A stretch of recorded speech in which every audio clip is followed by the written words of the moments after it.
diocèse de Gap et d'Embrun a pour origine des apparitions de la Vierge Marie, des anges, de plusieurs saints et même de Jésus sur la croix à une bergère, Benoîte Rancurel, entre 1664 et 1718.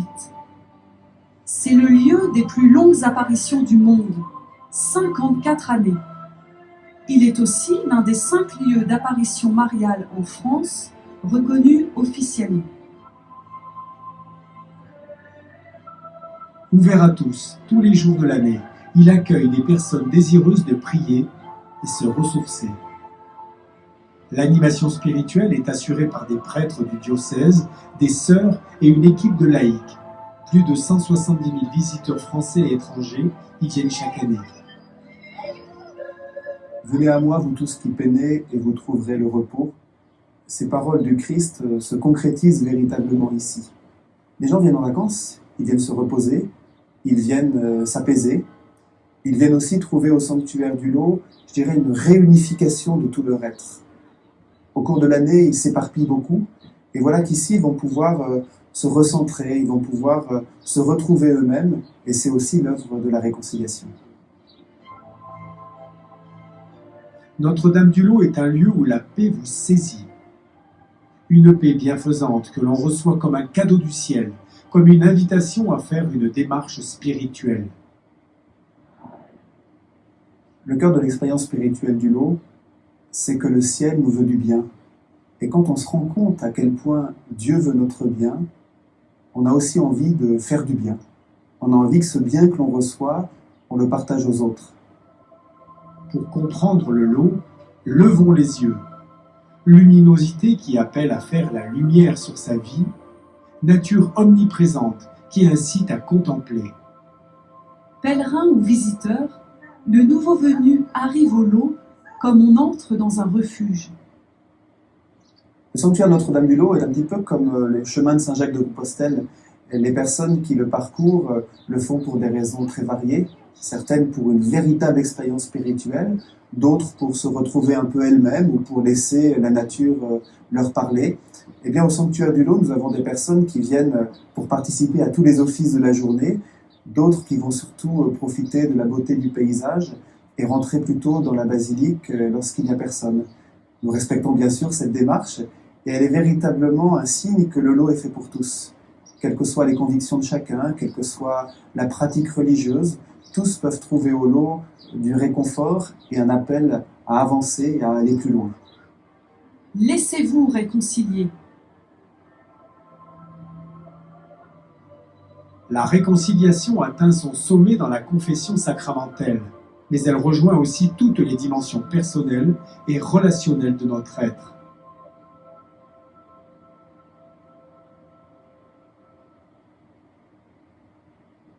En mai 1664, au-dessus du village de Saint-Étienne d'Avançon, une belle dame apparaît à une jeune bergère, illettrée, de 17 ans, Benoîte Rancurel. Voici comment les témoignages de l'époque rapportent ces événements. Benoîte gardait ses brebis, récitant son chapelet, lorsque tout à coup, elle vit une belle dame avec un petit enfant d'une beauté extraordinaire. « Belle dame, lui dit-elle, que faites-vous ici ?» Elle lui demande si elle voulait goûter avec elle. La dame sourit de sa simplicité et ne lui dit pas un mot. Pendant environ 4 mois, elle eut la même apparition presque tous les jours. Jusqu'au début du mois d'août, la bergère n'avait pas su le nom de cette belle dame, jusqu'à ce qu'une personne pieuse lui dise « Demandez-lui avec respect qui elle est. » Ce que Benoîte fit la première fois qu'elle eut l'honneur de revoir cette dame, qui lui dit « Je suis dame Marie, la mère de mon divin fils. » Elle lui dit aussi qu'elle avait choisi un autre endroit que ce vallon des Fours, un lieu plus agréable, et elle disparut après avoir annoncé qu'elle ne la reverrait plus pendant un certain temps.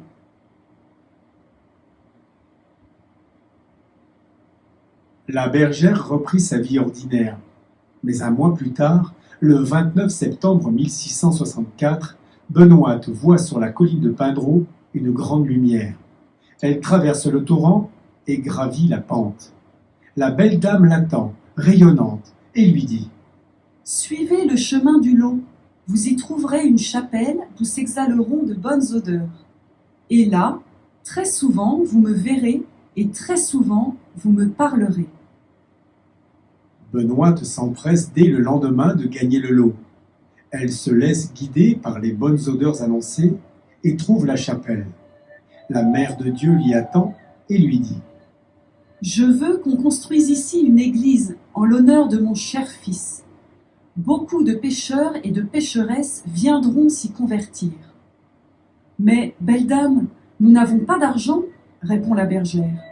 Il faudra vous contenter de la petite chapelle comme elle est là. La Vierge Marie sourit à tant de candeur et annonce que bientôt, il ne manquera rien, que des prêtres y demeureront afin de recevoir et confesser les pèlerins.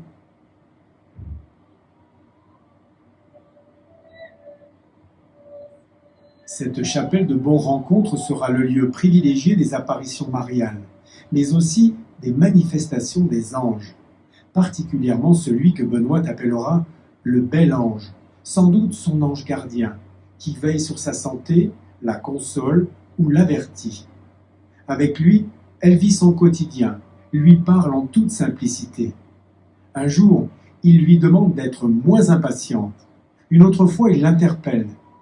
Il la reprit amoureusement, lui dit de se ménager et de ne pas avoir tant de sévérité envers son corps.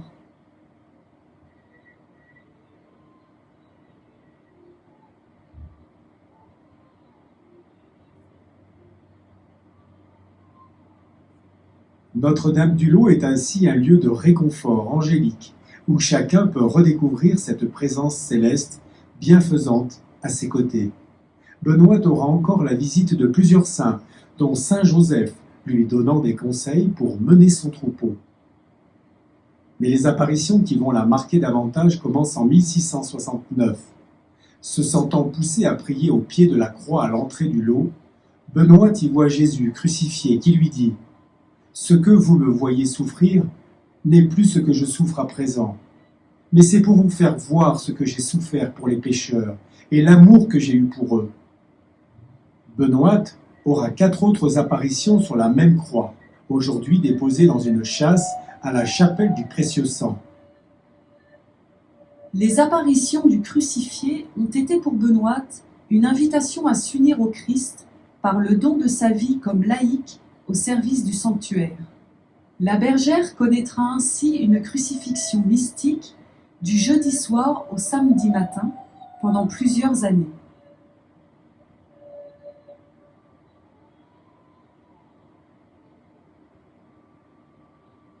L'expérience spirituelle de Benoît Rocurel, ce sont 54 années de rencontres avec la Vierge Marie, avec les anges, avec plusieurs saints, dont Saint Joseph, avec le crucifié sur la croix d'Avençon. Quand on voit toute cette expérience spirituelle, on peut se dire, mais qu'est-ce que ça a à voir avec ma propre vie spirituelle? Moi, j'ai plutôt l'impression d'être dans un désert, d'attendre des fois des signes du ciel, et puis ces signes sont tellement ambivalents à interpréter qu'on ne peut jamais en être certain. Qu'est-ce que Benoît Rocurel peut me dire? Et finalement, il me semble que l'expérience de Benoît, c'est un miroir inversé. En étant témoin de l'invisible, elle nous renvoie au fait que l'invisible, ce n'est pas parce que nous ne le voyons pas qu'il n'est pas à nos côtés. Les anges nous accompagnent, les saints sont nos amis et nos intercesseurs, ils sont là avec nous. Benoît n'a pas eu une vie facile. De nombreux prêtres la traiteront d'idiote. Des gens de haute condition lui diront qu'il n'est pas possible que la Mère de Dieu se dérange pour une fille si insignifiante. Et Benoît répondra « Je sais qu'elle ne descend pas pour moi, mais pour glorifier son Fils et convertir les pécheurs par des grâces particulières. » À partir de 1693, les prêtres jansénistes nommés au sanctuaire sont clairement opposés à Benoît. Ils lui refusent souvent de rencontrer les pèlerins et eux-mêmes préfèrent renvoyer les pénitents sans les confesser. De toutes les dévotions consacrées à la Mère de Dieu, il n'y en a jamais eu de si combattue. Cette magnifique chapelle est un rocher qui s'est élevé au milieu des orages. Sans doute est-ce la raison pour laquelle Marie fut bientôt invoquée au lot sous le vocable de refuge des pécheurs. Entouré de montagnes, il accueille, s'offre comme un abri dans les tempêtes et un lieu pour reprendre des forces.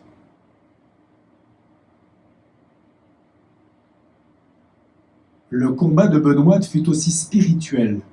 L'esprit du mal s'est acharné contre elle. Marie se sert de Benoîte comme d'un filet. Un filet si puissant que l'abbé Gaillard parle des pénitents en disant « Au confessionnal, on prend de grosses baleines ». Des pécheurs qui pendant des années n'avaient osé se confesser, y sont poussés par une grâce particulière. Comment s'étonner ensuite que le démon s'oppose à un tel sanctuaire?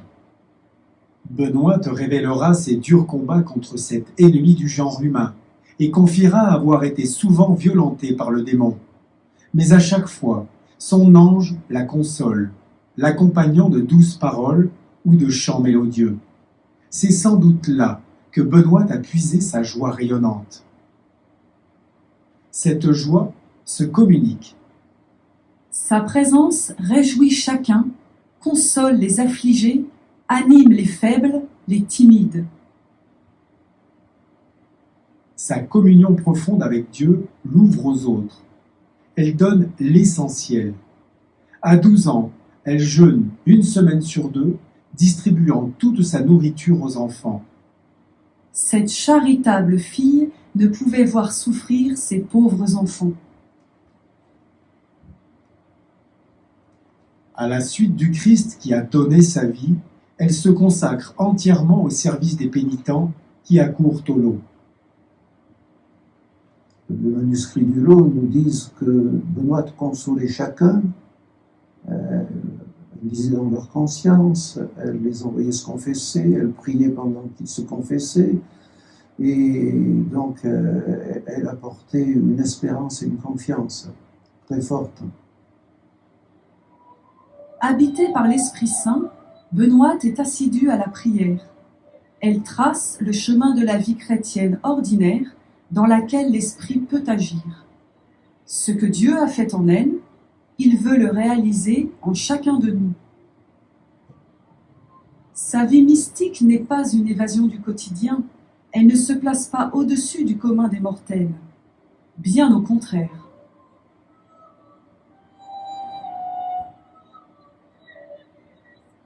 C'est une fille qui touche les gens par sa simplicité et par son charisme. Elle est toute simple, toute d'une pièce. Elle est un roc, elle est solide. Elle porte des sacs de 50 kilos. Un jour, elle empoigne un homme qui est en train d'étrangler son confesseur. Elle l'envoie promener comme un sac de blé.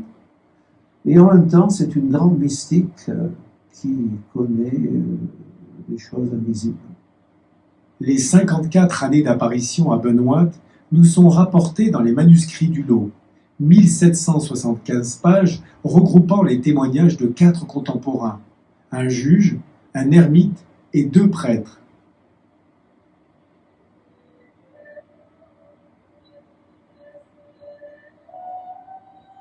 Benoît s'éteint le 28 décembre 1718 dans sa chambre. Elle rendit son esprit dans une paix profonde.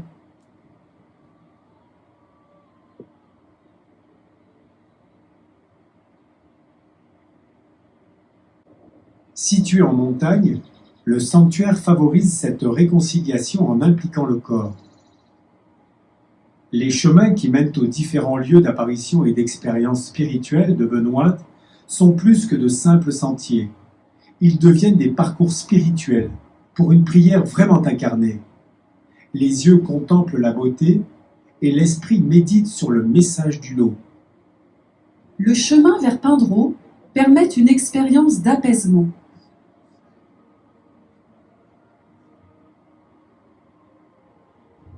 Celui du col de l'Ange, plus escarpé et faisant mémoire du combat spirituel de Benoît, nous rappelle que la foi nous fait monter petit à petit.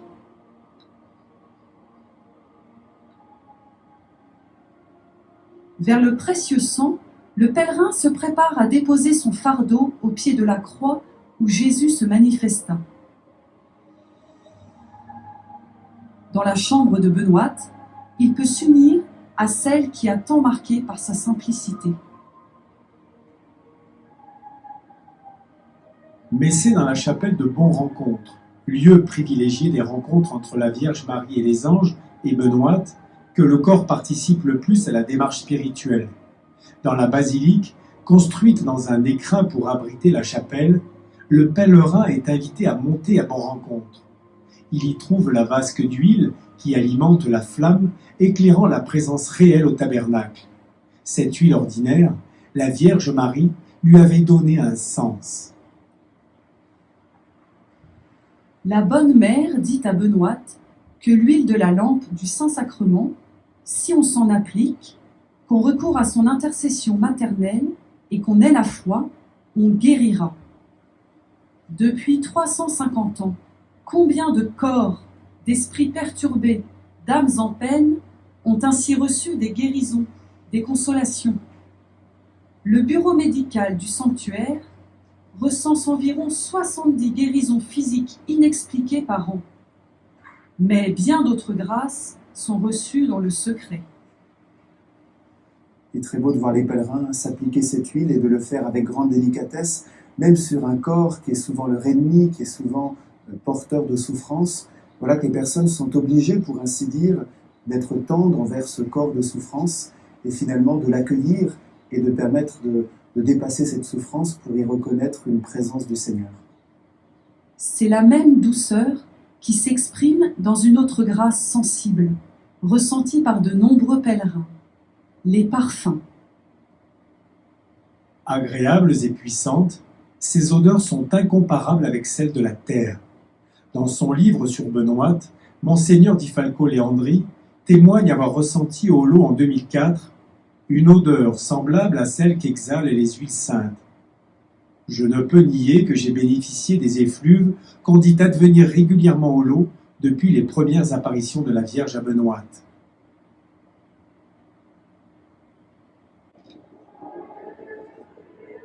Dans le cœur du sanctuaire, les temps de prière et les offices rythment la journée selon les désirs de chacun. Dans la basilique, les prêtres sont à disposition pour les confessions. En temps ordinaire, ce sont 5 heures de permanence par jour qui sont proposées. Par ailleurs, dans le message du lot, l'Eucharistie a aussi une place privilégiée. La messe n'a jamais fait perdre une seule journée aux pèlerins, disait Benoît. Ces longues heures d'adoration constituaient une rencontre plus essentielle encore que les apparitions. Bon-Rencontre, c'est le nom de la chapelle des apparitions, ces 54 années de belles rencontres entre Marie et Benoît. Mais finalement, on se rend compte que Bon-Rencontre, c'est aussi le nom de tout ce qui se vit ici. Il se vit des belles rencontres.